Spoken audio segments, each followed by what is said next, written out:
Hello everyone, welcome to Sanmarga classes. ಬೆಳಕು ಪಾಠದ 21ನೇ ಪ್ರಶ್ನೆ.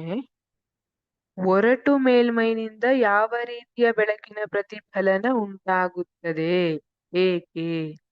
ಒರಟು ಮೇಲ್ಮೈನಿಂದ ಯಾವ ರೀತಿಯ ಬೆಳಕಿನ ಪ್ರತಿಫಲನ ಉಂಟಾಗುತ್ತದೆ ಅಂತ ಕೇಳಿದ್ದಾರೆ.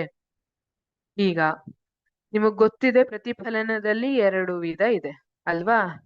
ನಿಯತ ಪ್ರತಿಫಲನ ಮತ್ತು ಅನಿಯತ ಪ್ರತಿಫಲನ.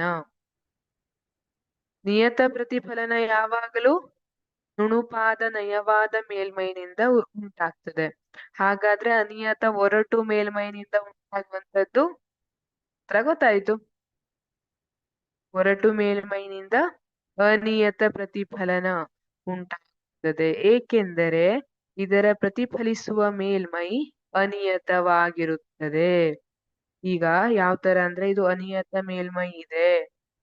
ಈಗ ಇದರ ಮೇಲೆ ಸಮಾಂತರ ಕಿರಣಗಳು ಬಂದು ಬೀಳ್ತವೆ, ಪತನ ಕಿರಣ ಅಂತ ಹೇಳ್ತೀವಿ. ಆದ್ರೆ ಪ್ರತಿಫಲಿಸಿ ಹೋಗುವಾಗ ಇವು ಒಂದಕ್ಕೊಂದು ಸಮಾಂತರವಾಗಿರೋದಿಲ್ಲ, ಚದುರಿ ಹೋಗ್ತವೆ. ಆ ಕಾರಣದಿಂದ ಇಲ್ಲಿ ನೋಡಿ, ಇದು ಬೀಳುವಾಗ ಸಮಾಂತರವಾಗಿತ್ತು ಒಂದಕ್ಕೊಂದು, ಆದ್ರೆ ಚದುರಿ ಹೋಗುವಾಗ ಪ್ರತಿಫಲಿಸಿ ಹೋಗುವಾಗ ಚದುರಿ ಹೋಗ್ತಾ ಇದೆ, ಒಂದಕ್ಕೊಂದು ಸಮಾಂತರವಾಗಿಲ್ಲ.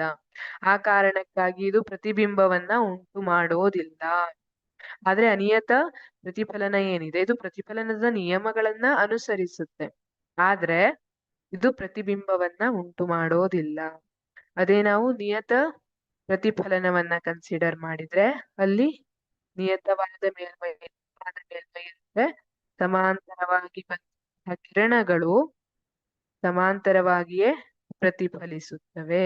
ಇದು ಸಮಾಂತರ ಪತನ ಕಿರಣ ಇದ್ರೆ ಇದು ಸಮಾಂತರವಾಗಿರುವ ಪ್ರತಿಫಲಿತ ಕಿರಣಗಳು. ಹಾಗಾಗಿ ಇದರಲ್ಲಿ ಸ್ಪಷ್ಟವಾದ ಪ್ರತಿಬಿಂಬ ಉಂಟಾಗುತ್ತದೆ. ಇಲ್ಲಿ ಒರಟಾದ ಮೇಲ್ಮೈನಿಂದ ಅನಿಯತ ಪ್ರತಿಫಲನ ಉಂಟಾಗುತ್ತದೆ. ಏಕೆ ಅಂತ ಕೇಳಿದ್ದಾರೆ, ಏಕೆಂದರೆ ಇದರ ಪ್ರತಿಫಲಿಸುವ ಮೇಲ್ಮೈ ಅನಿಯತವಾಗಿರುತ್ತದೆ. Thank you.